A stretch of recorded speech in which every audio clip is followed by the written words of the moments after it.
Audio Jungle.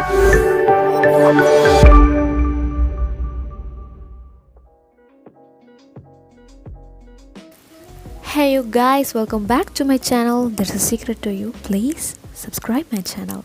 Okay, let's go into the topic Clerk of Oxford as well as Oxford Cleric. Saying the Oxford Cleric, he's really a studious man who's introduced by Geoffrey Chaucer in his Canterbury Tales. He had studied logic for a long time and his major course is all about philosophy. So, as a studious man, his appearance is too petty that he has a sober look, a hollow cheek, fade, tattered clothes that is not so tidy, and he is so pathetic in his appearance that he's too lean and he doesn't attract a good appearance to others, but he's a studious man. And on seeing his house, it is too lean that is compared to a rag. And seeing about the profession of clerk, he haven't ever tried to get a job, and if he have tried to get a job, he would get a job in church or a parish. The major possession and everything in clerk's life is books, books, books. Books is a major thing he wants every time. He has 20 books near his bed all the time, and it is binded with red and black in color.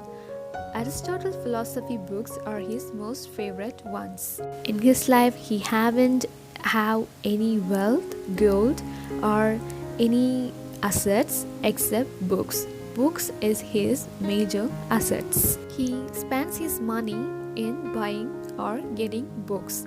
Whoever offers money to the clerk, he gets books for the money rather than any other thing.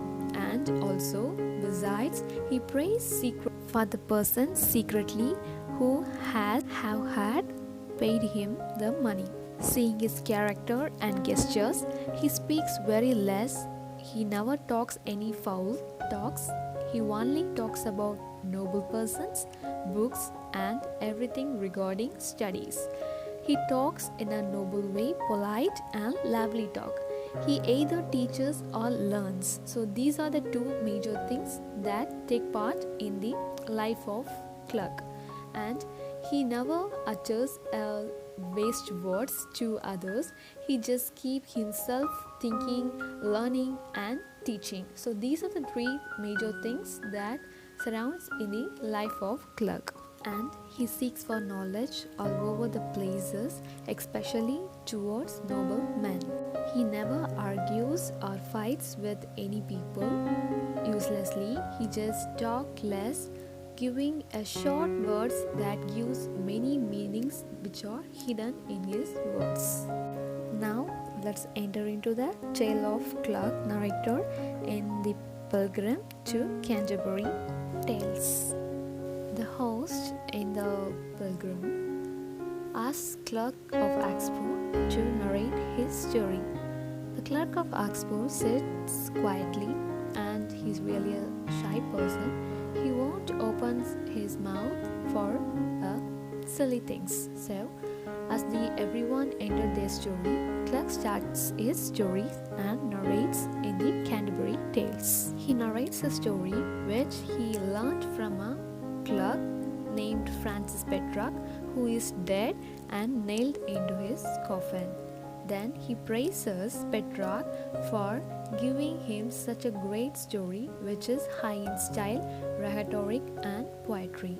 That is of an Italian landscape. The tale begins with a description of a place called Saluzzo, a region at the base of Mount Vesuve in Italy. So, in the story, there is a character called Walter, who's a noble and honorable king reigning Saluzzo in Italy. He's a man who loves freedom, that he never wants to be under the control or a dependent person. So, he have even refused to marry. But his people in the realm confronted him to marry a woman because after after marrying he would have a son and he would reign his rule even after his death. So this idea get to be a good one to Walter. He agrees to marry a woman under a sort of a condition. He asks his dignitaries to select a wedding date for him, and he will marry whomever he chooses regardless of birth, and his wife shall be treated with the respect accorded to an emperor's daughter, no matter whatever her origin belongs to. She may be a poor one, not a princess, not an well-noted personality of the world. Finally, he set the day on which he would be married. His people thanked him on their knees and returned to home in joy. Finally, a bride comes from a poor family. The man who lived near Marcus, named Janicula, who had a daughter called Griselda. Occasionally, on the day of Heinz Griselda, and recognizing her virtue immediately, he decides to marry Griselda and take her as his wife. So, as I said before, the dignitaries had selected the wedding day, and on that wedding day, Walter had not revealed to the public the woman he would marry, and the populace wondered whether he might in fact not marry at all. Walter had, however, already prepared rich garments and jewelry in Griselda's size. That morning, Walter came to Janicula's home and asked him for his permission to marry his daughter.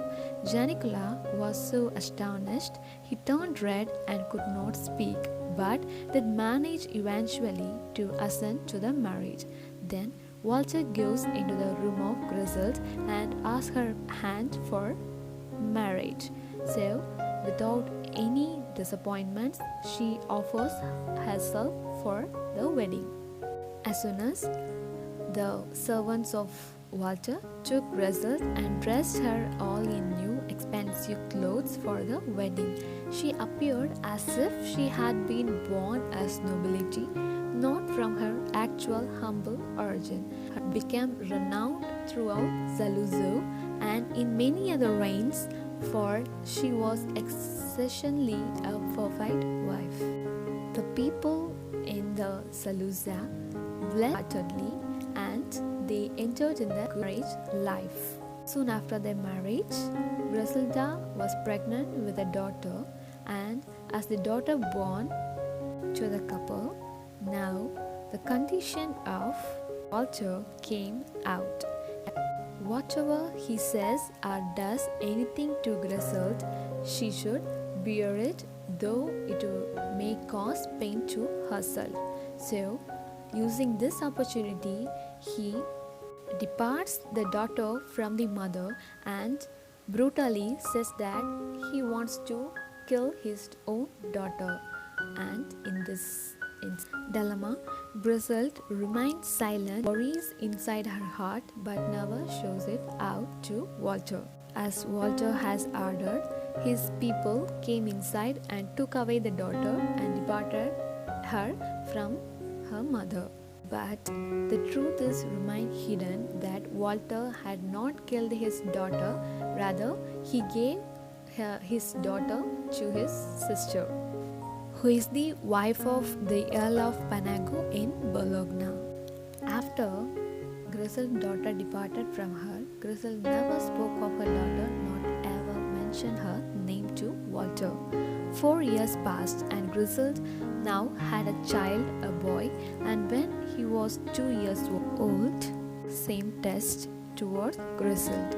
This time, he said to Griselda that the people of Janicula to succeed his Marcus. She accepted this and told Walter that she realized she was of low birth and would consent to die if it pleased him. However, she pointed out that she had had no benefits of motherhood, only and a continued pain of losing her children.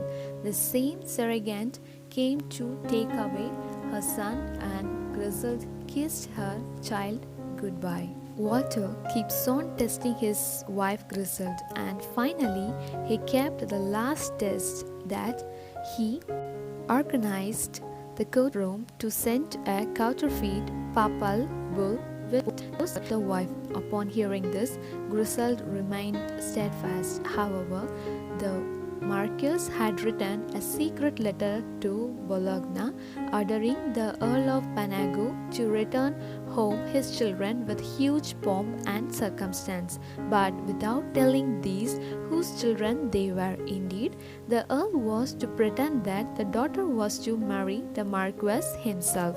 Marquess also resembles Walter. He comes from Marquess family.